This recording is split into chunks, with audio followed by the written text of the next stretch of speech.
Halo semuanya, perkenalkan nama saya Muhammad Rizky Fauzi dengan kode NIM 43425111049, kelas TRPL 2B Malam. Di video ini saya akan mengerjakan asesmen akhir semester praktikum pemrograman berbasis data, di mana saya akan mengeksekusi dan menjelaskan beberapa query SQL.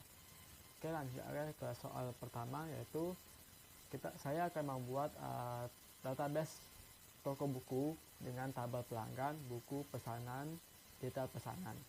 Di sini saya sudah menyiapkan script DDL-nya untuk mempermudah implementasi saya video ini. Pertama saya akan membuat database-nya dulu.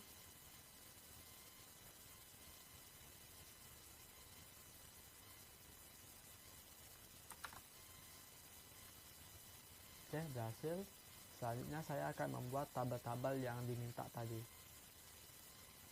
yaitu tabel pelanggan, tabel buku, tabel pesanan, dan tabel detail pesanan.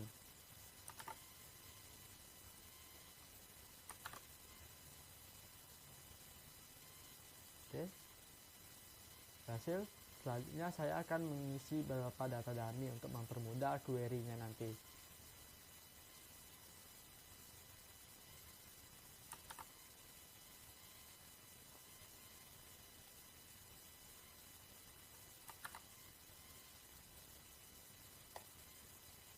Oke, berhasil.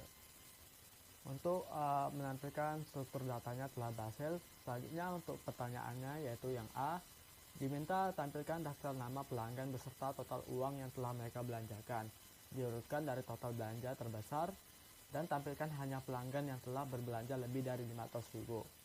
Untuk query-nya seperti ini.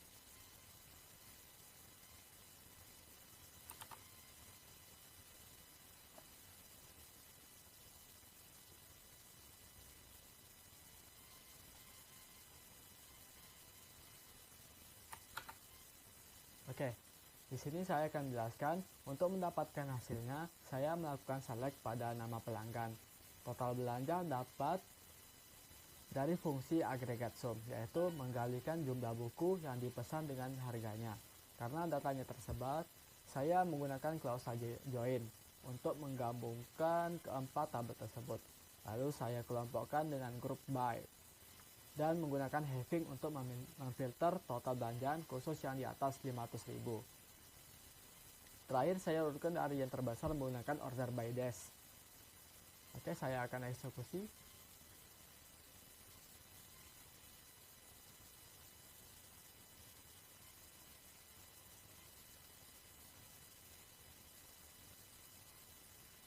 Oke, berhasil. Setelah dieksekusi, bisa kita lihat hasilnya di layar. Sistem berhasil memfilter data menampilkan pelanggan yang bernama Rizky yang telah berbelanja senilai Rp680.000 sesuai dengan permintaan di soal A tadi. Selanjutnya saya akan soal B, yaitu diminta tampilkan 5 buku dengan kategori fiksi yang paling banyak terjual selama tahun 2023. Untuk query-nya seperti ini.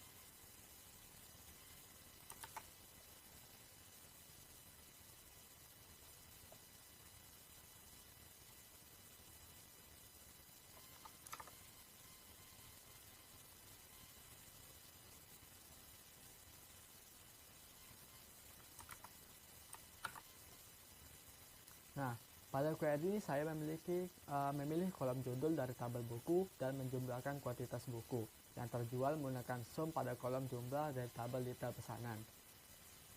Untuk menggabungkan data buku dengan waktu pesanannya, saya melakukan join pada tabel buku, detail pesanan, dan pesanan. Kemudian saya menggunakan klausa where untuk memfilter hanya buku dengan kategori fiksi dan fungsi year untuk memastikan tanggal pesanan terjadi pada tahun 2023. Data tersebut saya kelompokkan dengan grup by berdasarkan ID dan judul buku, lalu diurutkan dari penjualan terbanyak dengan order by dash. Terakhir saya tambahkan klausa limit 5 untuk membatasi output hanya pada buku 5 teratas. Selanjutnya saya akan eksekusi. Oke, berhasil. Dari eksekusi query tersebut, sistem berhasil menampilkan hasil buku Bumi Manusia yang total terjual yaitu 2. yang terlaris. Oke, selanjutnya saya di soal C, di mana diminta tampilkan nama pelanggan yang tidak pernah melakukan pemesanan sama sekali. SQL-nya seperti ini.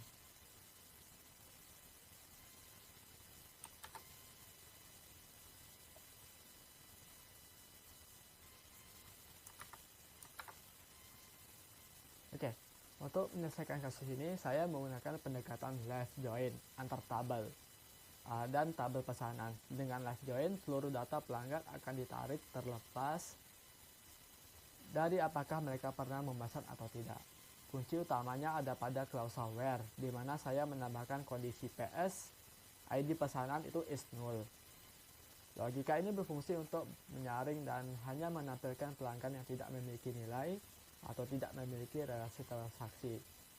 Oke, saya akan eksekusi. Nah, berdasarkan hasil eksekusi tadi, sistem secara akurat menampilkan pelanggan bernama Farhan. Ini membuktikan bahwa logika query-nya berjalan dengan benar. Oke, lanjutnya soal nomor 2. Di sini soalnya itu perusahaan memiliki database kepegawaian untuk mengolah data karyawan dan departemen. Di sini saya akan membuat tabel-tabel departemen, karyawan, proyek, dan tugasnya. Di sini saya sudah menyiapkan script DDL-nya.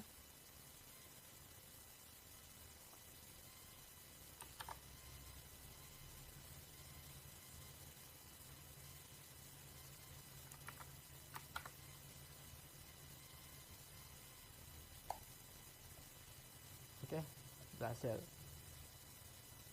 Selanjutnya saya akan mengisi data-datanya. Data-data ini.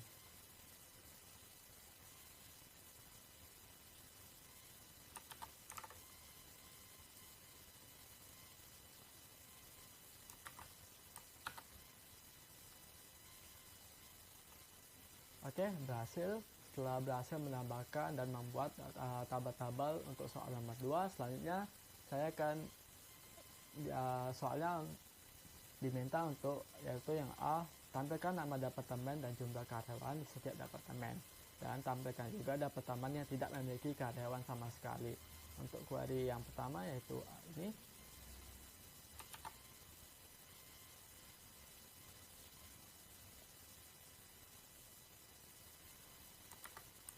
Oke, saya akan jelaskan sedikit. Untuk menghitung jumlah staf per departemen, saya menggunakan agregasi count pada kolom ID karyawan.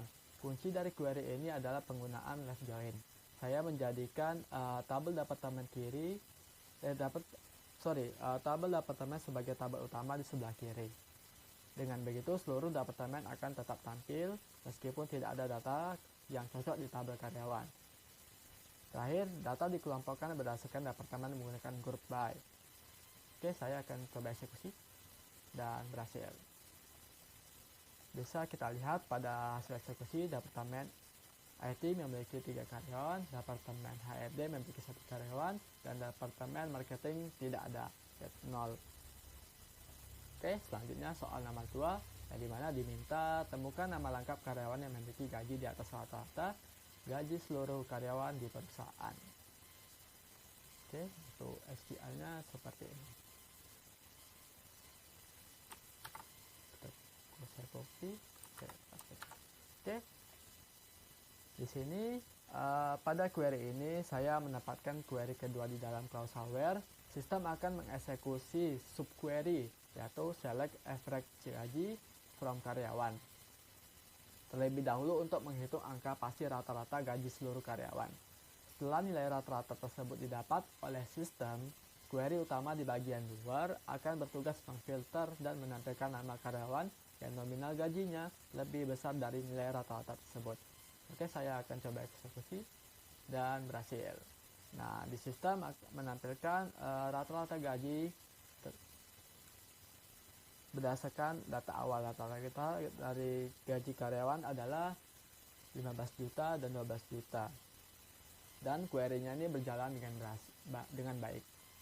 Selanjutnya query yang terakhir untuk soal nomor 2 yaitu dimana diminta tampilkan nama lengkap karyawan dari Departemen IT yang sudah tidak mengerjakan proyek apapun. Untuk query-nya seperti ini.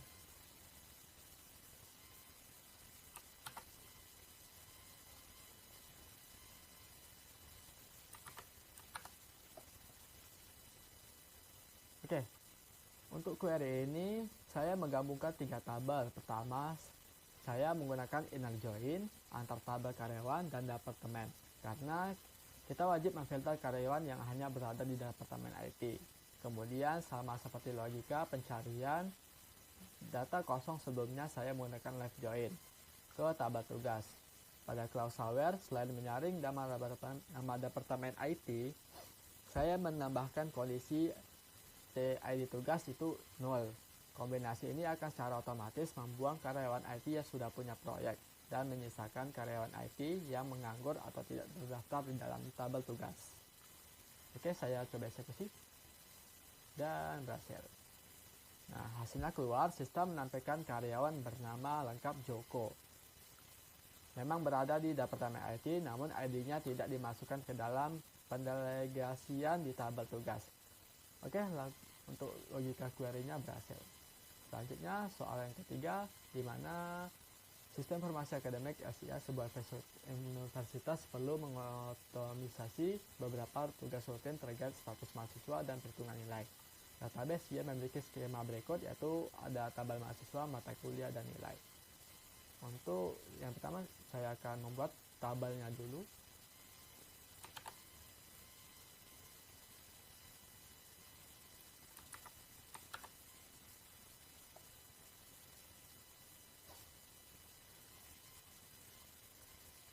Oke, selanjutnya saya akan mengisi beberapa data dummy untuk mempermudah query-nya.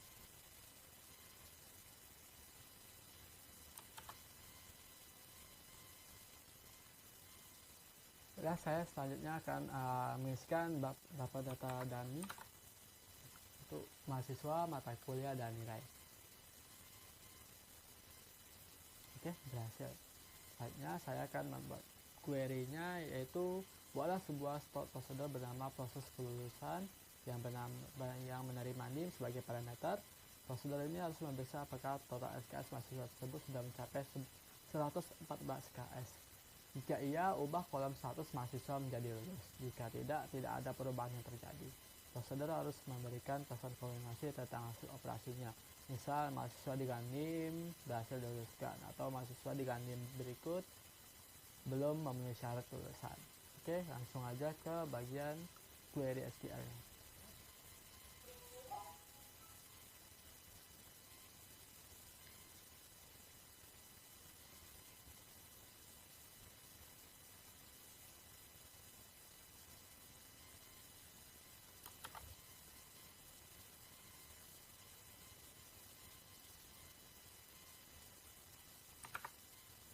Oke, dalam query ini saya menggunakan delimiter 12 agar MySQL tidak kebingungan untuk membedakan mana titik koma untuk akhir statement di dalam blok dan mana yang untuk akhir prosedur.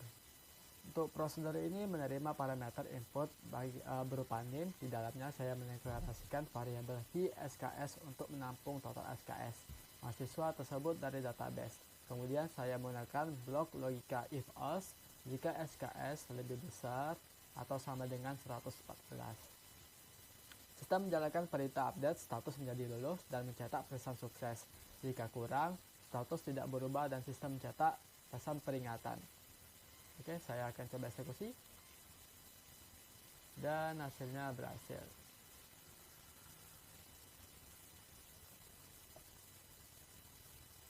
Prosedur berhasil dibuat tanpa error. Sekarang saya akan coba demonstrasikan pemanggilannya menggunakan perintah call.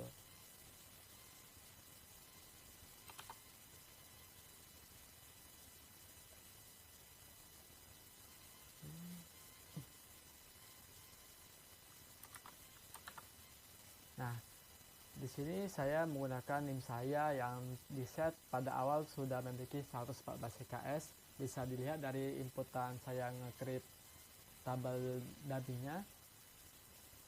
Selanjutnya saya akan coba eksekusi dan berhasil. Statusnya berhasil diluluskan. Oke, selanjutnya soal nomor 2 yang B. Buatlah sebuah function bernama hitung IPK yang menerima NIM sebagai parameter dan mengembalikan return nilai indeks prestasi kumulatif atau IPK mahasiswa tersebut. IPK dihitung dengan rumus sebagai berikut. Oke, selanjutnya saya akan melakukan query-nya.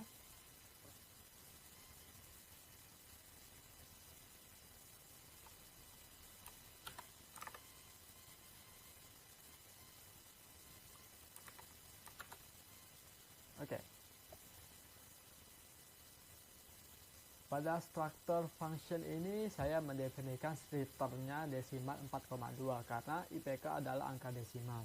Di dalam blok query, saya menggabungkan tabel nilai dan mata kuliah menggunakan join. Bagian paling krusial adalah penggunaan fungsi case di dalam agregasi sum.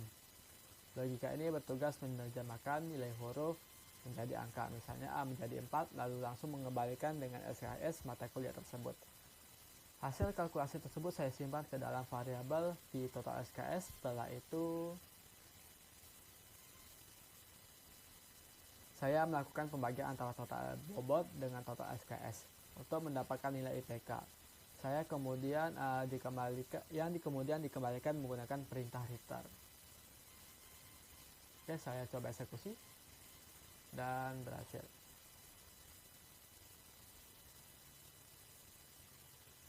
Selanjutnya saya akan memanggil menggunakan perintah select untuk mengecek hasilnya.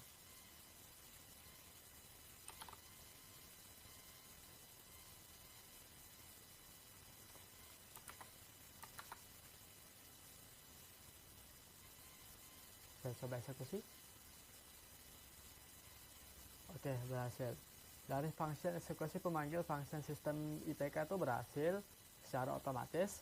Untuk NIM saya, sistem mendapatkan IPK 3,43 yang didapat dari kalkulasi nilai A dan B pada query awal tadi. Untuk logika, query-nya berhasil. Selanjutnya soal nomor 4 atau soal terakhir, di mana sebuah sistem menerjemahkan inventaris toko retail ingin memastikan bahwa stok barang selalu sinkron secara otomatis setiap kali terjadi penjualan. Selain itu, sistem harus memberikan peringatan jika stok produk menipis. Di sini saya akan membuat tabel-tabelnya. Saya akan setup tabelnya.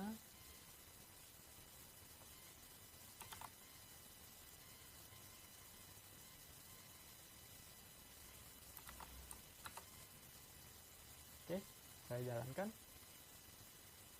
Berhasil. Selanjutnya saya akan mengisi data-datanya.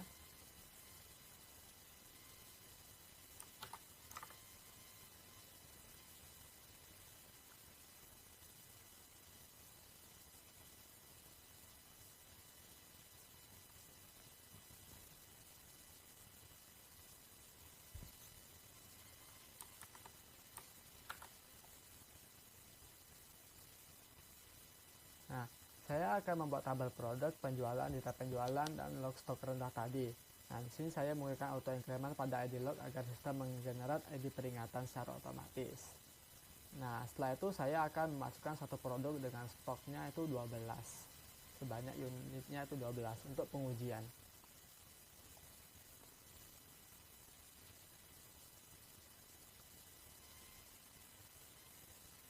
Oke, berhasil.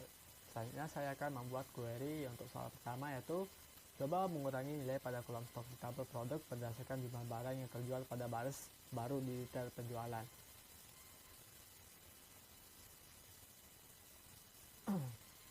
Query-nya seperti ini.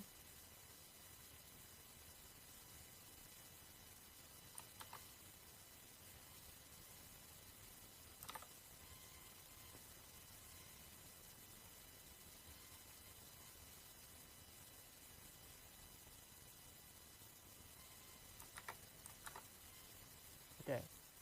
Untuk struktur trigger ini berjalan after after insert pada tabel data penjualan. Di dalam blok eksekusinya, pertama-tama saya mengupdate tabel produk, variabel pseudo record new, jumlah penangkap kuantitas barang yang baru saja terjual untuk mengurangi stok awal. Kemudian saya menggunakan klausa select into untuk menyimpan sisa stok terbaru ke dalam variabel v stok sisa. Di dalam sinilah kecerdasan trigger bekerja.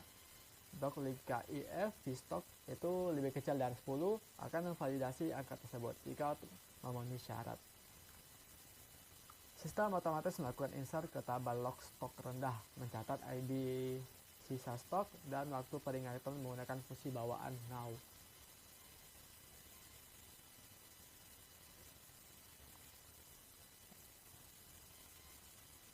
Oke, saya akan coba eksekusi. Oke.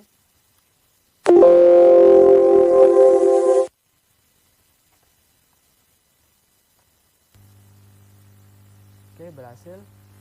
Sistem menginformasikan trigger telah berhasil dibuat. Sekarang saya akan membuktikan. Saya akan mengasimulasikan sebuah transaksi penjualan di mana pelanggan membeli 5 unit laptop gaming Lenovo. Mari kita ingat stok awal laptop tadi tersebut adalah 12 unit. Logikanya stok akan tersisa 7 unit karena 7 kurang dari 10, sistem seharusnya otomatis mengisi tabel log. Nah, kita coba tabel sekiannya. Kita akan mengisi query-nya ini. Input data penjualan pertama.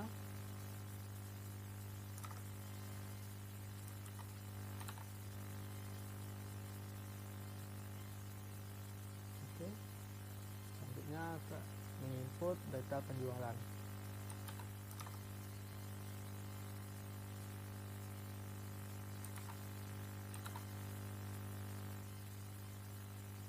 Oke, yang terakhir melihat perubahan otomatis pada stok produk dan tabel log.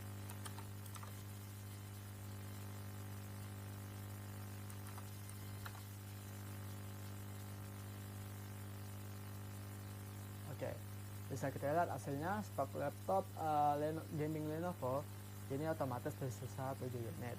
Dan yang paling penting pada hasil query kedua tadi, tabel log stok rendah otomatis terisi dengan data peringatan lengkap dengan waktu eksekusi presisi detik ini juga. Otomatis database berjalan presisi seperti yang diharapkan. Oke, untuk query-nya semuanya berjalan dengan baik, fungsi trigger peringatan stok tersebut, maka berakhir sudahlah semua rangkaian penugasan saya hari ini. Saya Muhammad Rizky Fauzi, terima kasih.